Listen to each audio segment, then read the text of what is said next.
Hello, and welcome to the Hiring on All Cylinders podcast. I'm Chris Abbas, CEO of Talentful, and in this episode, I'm joined by Elena Stefanopol. Elena is the recruiting director at Labelbox, a fully remote and distributed organization. In this episode, we talk about Elena's rise from lead recruiter to director, how she thought about building her team in a fully remote environment, how she fosters and creates a culture of learning, development, and engagement, the tools she uses, and how she maintains high performance. This is a great episode, and I hope you enjoy. Hi, Elena. How's it going? Hi, Chris. I'm good. How are you? I'm great. So you've got such an interesting story, and we've been speaking, and you've been in a different place every time. And we'll get on to how you're able to do that in the podcast.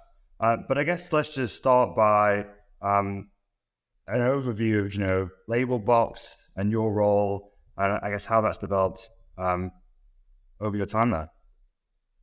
Yeah. So, first off, Labelbox. We are doing something pretty cool. So we're building kind of the go-to place for AI. So, it's definitely not an easy thing to do. So really efficiently, our mission is to build the best products for humans to advance artificial intelligence. I started with Labelbox in 2020, and that was during the whole COVID mess.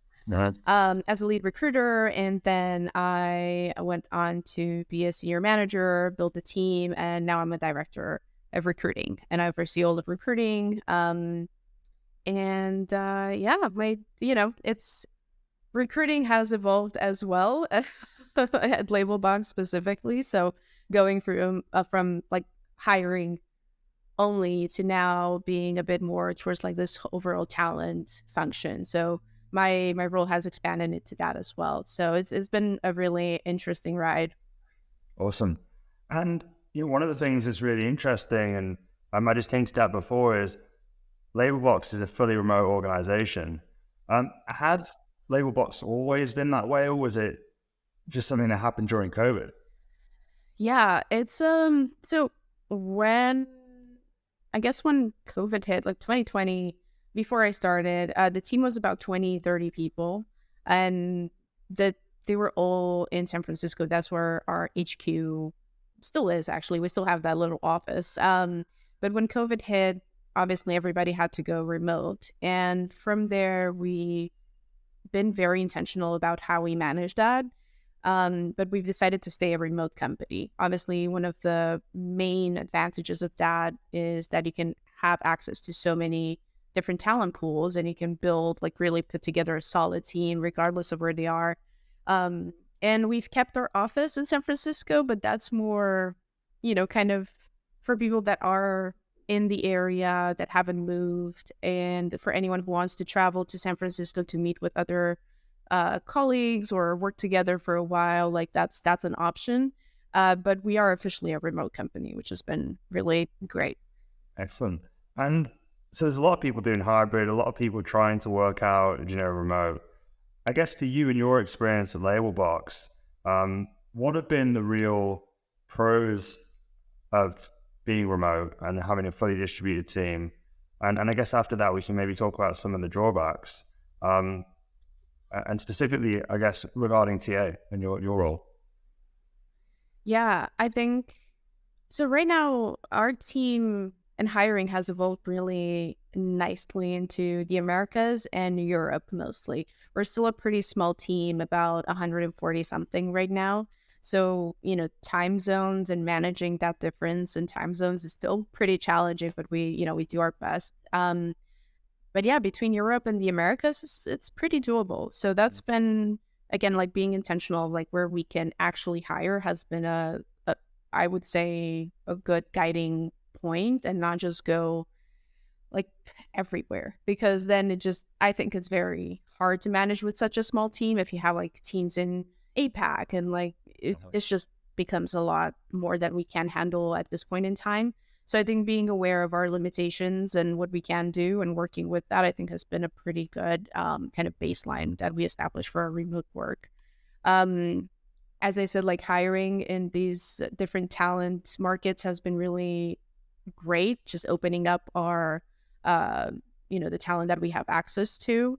And it's been interesting because we work for, like AI. Like AI is such a broad thing and it's like such an elusive thing, but it's important to bring all sorts of different backgrounds into the products that we put together to advance AI. So, it's that's definitely out there for like the whole industry level, but for us specifically, I think it's important to have different opinions, to be able to talk and have different ideas and really brainstorm and bring our different backgrounds into the conversation. So that's something that we really value.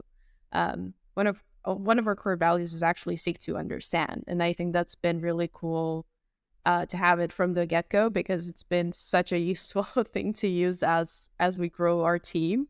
It's like really learning to work with different cultures, different backgrounds, different communication styles, and that really, we grew together as a team, as even myself as a person. Mm-hmm. And have you found that your applications have gone up, or you have an easier time, closing candidates because you're fully remote? And have you had any of the opposite where people haven't accepted because you've been fully remote? Or has it all been kind of one way positive? Yeah, I think it's been mostly positive. I think we might have had one question about if we do still have an office from like one candidate throughout this whole time. So generally people are very excited when they hear that we are fully remote.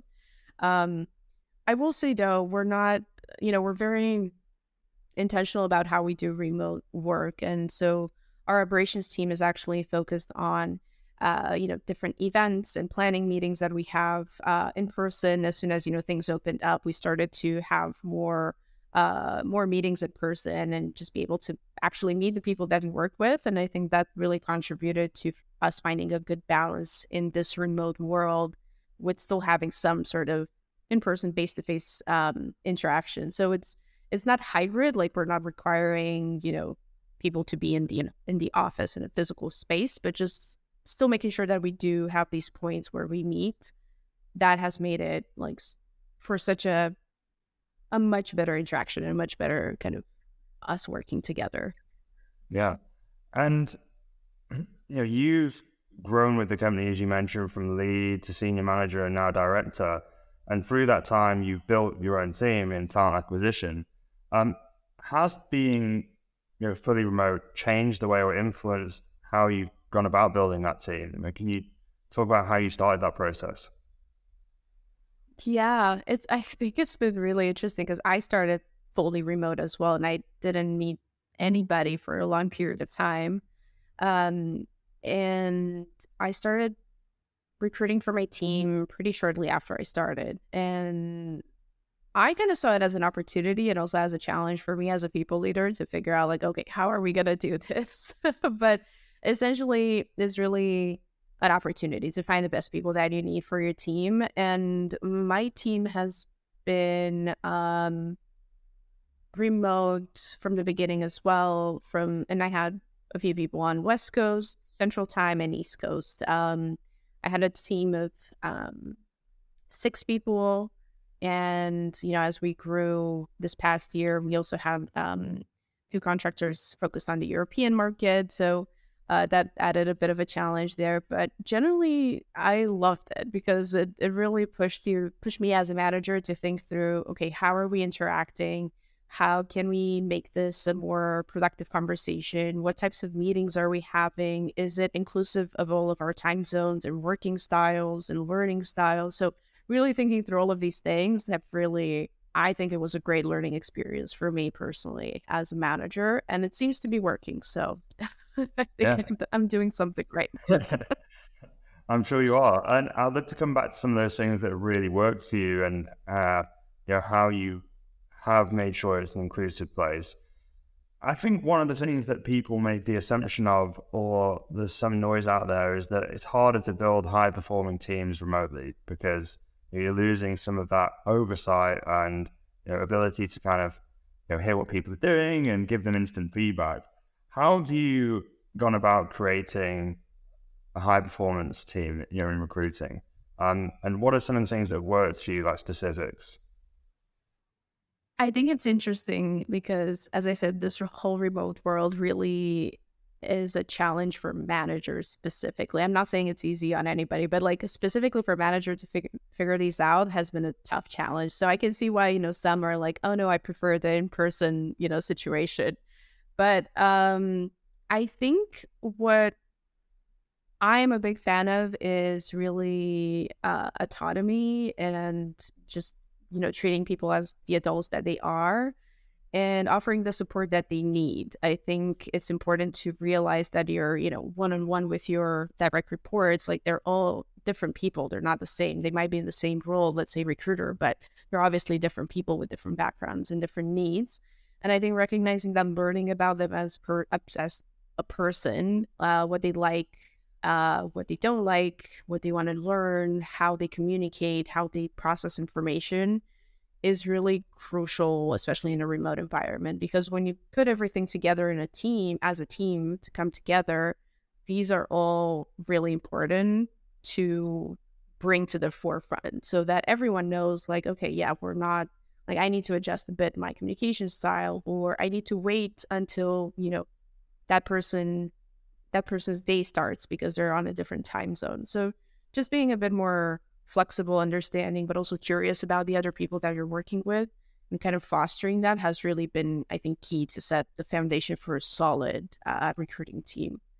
And I think that's, general management advice, if you will, as far as I'm concerned, is like, I don't believe in micromanagement. Like, I believe that I've hired that person for a reason and that they're good at what they're doing and I should trust them to do it. And if they need feedback, that's where I think it's important to build that relationship with the person so that they feel comfortable coming to you for feedback or, coming to you with whatever they need. It's not about me kind of having oversight, but it's also creating a structure where these needs are met for the team, right? Like, I think the most important part is making sure that everyone is aligned and is working together for what, the goal is for the business, for our department, for our team.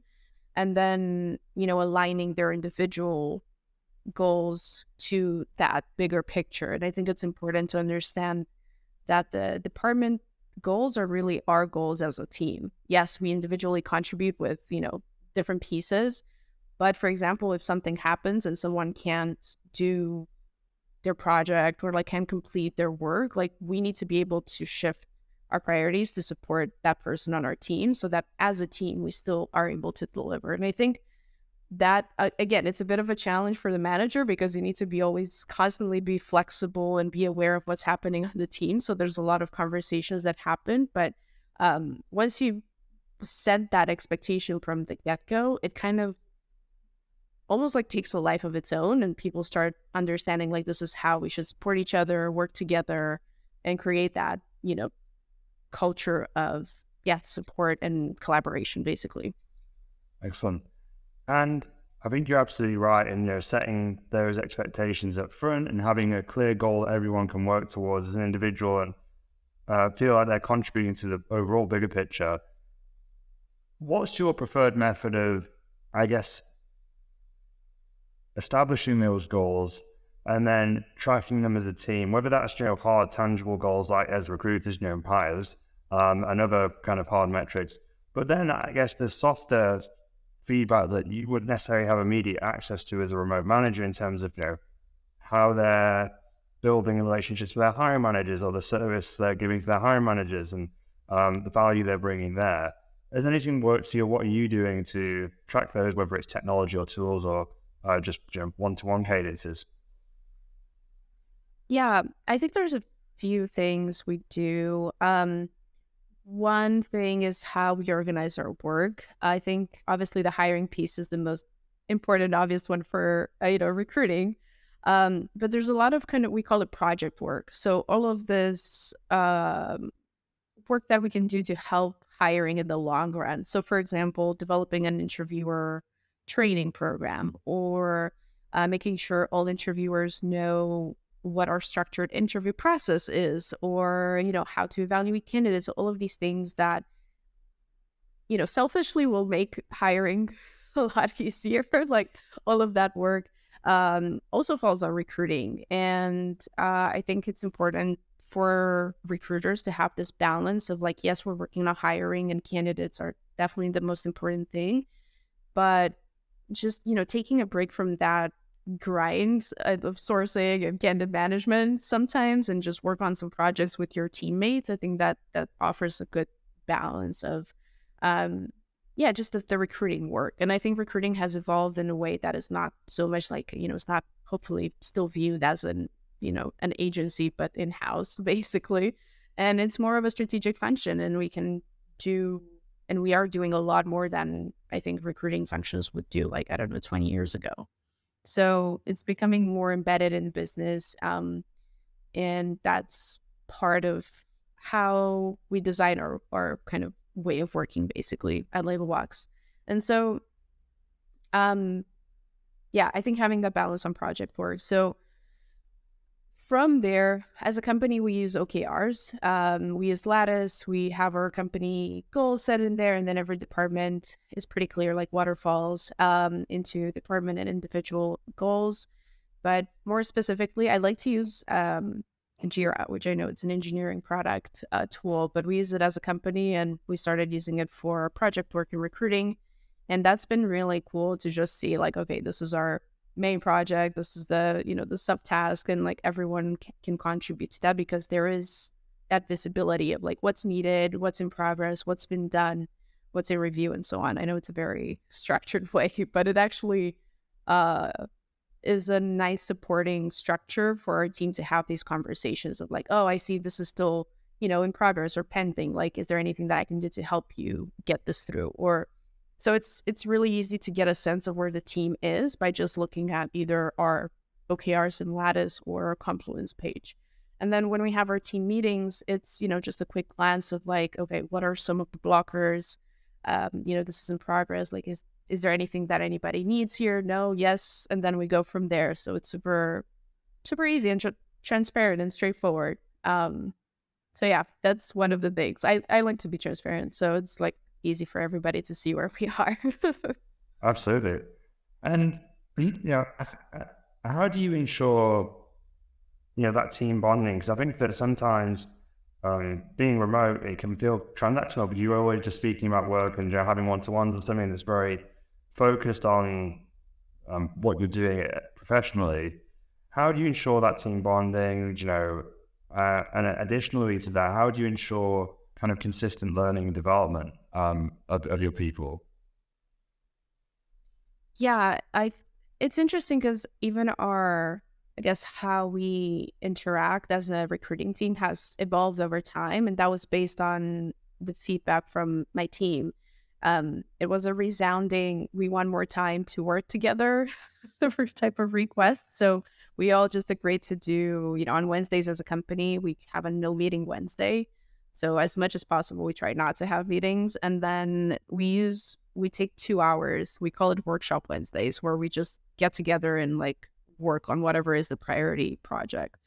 And that's been a collaboration moment that the team wanted. And, it's been really like a simple thing that we put together, and it's been super impactful in the long run to be able for us to have that space to collaborate, even if it's remote. But it's obviously a bit less structured than a meeting. It's a bit more free-flowing, and of course it's 2 hours, so that allows for a bit of time to, chat about different stuff as well. And I think another, point of interaction that was more in my one-on-ones. I know some managers are very strict with their time, and they only do like 30 minutes, for example. I tend to keep it 45 to an hour, regardless of, how much work we need to talk about, because I think it's important to just allow for some time to talk about other personal things, like, how are your travels, or like, where are you in the world right now, or, how was your weekend? Just like things like that. How's your dog? Anything is, it helps, to foster that relationship in a remote world. Awesome. And I guess that you talked about it, in terms of the collaboration, how you run projects. Are there any other tools or platforms that you found useful when remote working? Anything that stood out to you? This is an interesting question because I think it's there are so many tools out there for, each for a specific thing, that I think it's very easy to get lost in tools, like even for us at Labelbox, we've tried all of these, like Asana and then Monday and then Jira. So like we've gone through so many just for project management. And I think my team at some point was like, we just need to downsize and streamline. So we just all agree like, okay, Jira is the one point for our project work and that's it. So yeah, I don't know. I think it's about finding what works for your team, but for my team, they're all pretty straight to the point. And I think just having Jira like for collaboration, that's it. And then the rest, obviously, we use Slack and whatever for communication, but and a lot of video calls. So pretty basic on our tech stack, let's say, for team management. But I think it's working for us, and we don't really feel the need to overcomplicate that. Yeah, and then on the sourcing side and recruiting side, is just LinkedIn Recruiter. Do you use any other platforms? Yeah, on the actual hiring front, we use Gem, LinkedIn Recruiter. That's kind of it, really. And then obviously all the different sourcing strategies on going for like Stack Overflow and like different communities. But the main tools would, just be Gem and LinkedIn Recruiter. And one of the things that I think that I've heard a lot of about remote working, which would be interesting to get your take on, is that it slows people's progression. People aren't going to be able to progress as quickly because they, maybe aren't with their managers, aren't able to build fast enough, aren't learning as quickly because they're not around people and hearing, that recruiter on the phone in the office closing a candidate or whatever else. But it's clear that, that's not been the case at Labelbox. You progress really quickly, and I'm sure other people in the organization have. Do you think there's something that's specific about Labelbox that's made that happen, or do you think there's a certain approach that you need to have when you're remote to allow for that, progression in terms of maybe managing it better or being more open with your successes? Yeah. What's your opinion on that? Yeah, that's an interesting one. I think, well, first off, Labelbox has always had this just focus on promoting from within, even when we were a super small company.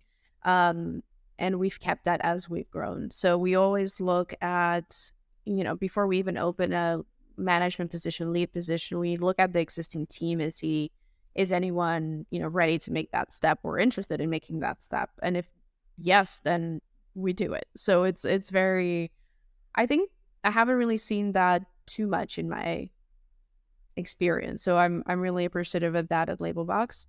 And I think on the other hand, I guess in my experience and kind of moving from lead to director, it's really been the relationship with my direct managers, but also with just people across the company. Recruiting is such a cross-functional role and function in itself. Like we work with so many different hiring managers and department leaders and so on. I think it's important to, learn how to up level how you work in an organization. And I think being remote, it's obviously a bit more challenging, I think, because you don't have that face-to-face time, or like you can just grab coffee, but you can't put like a 15 minutes, Zoom call and have a coffee over Zoom. So, and talk about like, okay, what are your needs? How can I support you? But also like, here's what I want to do. Like, here's, this is my goal. Like in the next year or so, I do want to move on and move up and be a director one day. And I think being vocal and working with the people that can support you in that journey, like getting feedback and also understanding what exactly makes a leader in your company. I think that's because it's so different from company to company, right? Like how is defined and perceived to be a leader in that company. And I think getting a good sense of that and then working together with everyone that you can for that skill set, that, shape of leadership, I think that's been helpful. So yeah, it's interesting because also everybody at Labelbox is super supportive. Like whenever anyone asks for anything, like, there's always support from like other people. So it's been a really I guess, nice journey to kind of go from, lead to director. But these are titles. So I think I'm mostly excited about just the scope of my role and how that evolved, and, being able to build a team, and then, start working on more, I guess, broader scope projects, such as now I'm working on a competency framework, and that bleeds into performance management and leveling. So it's like a whole thing, and it's like super exciting. It's the first time I'm doing this, so I'm learning a lot as I'm doing it. And I think that's also important, to be able to support the business where it needs to be supported, but also be very intentional about what you need to learn and what you need to develop to also achieve your own personal career goals. And, managing that, it's important to find the right people along the way. How do you go about, when you do something for the first time, maybe in a company, are you the most senior person in TA? I'm assuming so. Yeah. Yeah. Where do you look to for inspiration and your learning? Right? Because that's one of the tricky things in a smaller company, right? You maybe don't have these bigger teams of very senior talent leaders. So yeah, talk me through that. Yeah, I think startups actually have a very good network of support outside of the company, like from our investors. We have really good relationships with our investors. Most VCs have like talent functions or like talent advisors that you can go to. And I think accessing those people and that, knowledge has been super helpful to at least make sure that I am on the right path. They're not going to be able to give you all the answers, because it's, some things are super specific to your company, but like at least getting the framework, or like the right way to think about it, or just kind of pointing you in the right direction. I think it's super valuable resource that maybe not everyone taps into that much. But yeah, at Labelbox, we're always like, like we have our investors, like we can always go and talk to them. So that's been one valuable resource. And then actually also through our investors, there's a mentorship program that they put together for their portfolio companies. And I've been both a mentee and a mentor, and both experiences are super valuable. Like you learn from both situations, both roles. So I think, it's definitely internal, but also external. It's not, only Labelbox. You need to be able to see what other companies are doing and what like best practices are, and maybe learn from someone else's mistakes so that you don't make them. But yeah, it's really exploring like what resources you have available, and it might not be like immediately obvious, but you can ask, and you can find the people that you need to find. Yeah, great. And my final question, Elena, is what are you most excited about regarding the future of talent acquisition? You mentioned it's changed a lot, it's evolved a lot. What's exciting you in the future? Yeah, I mean, generally as an industry, I feel like recruiting has evolved a lot and changed a lot, just from that agency model to now being, you have certain companies who have like chief recruiting officers, and that's like, wow, who would have thought a few years ago? So it's clear that it's becoming, more and more strategic function. And I'm really excited for that, because I think, we in recruiting now are defining like what that strategic function is looking like. So there's so much that goes into recruiting. It's part sales, it's part marketing, it's part people. Like it's kind of, it has all of these elements. And you can see I get very excited when I talk about recruiting like that, but it's very unique in my view. And I think no day is the same in recruiting. And I would go as far as to say that every recruiter would agree with that statement. But yeah, I'm excited to see more companies really see recruiting in this way, and as a truly foundational strategic part of the business, and not just being bundled under HR, because HR has, different focus. So we're kind of becoming our own thing, which I'm excited for. I'm here for it. That is awesome. I'm here for it too. Well, it's been great to chat, and enjoy the rest of your travels around South America. And I'll speak to you very soon. Yeah, that will do. Thank you.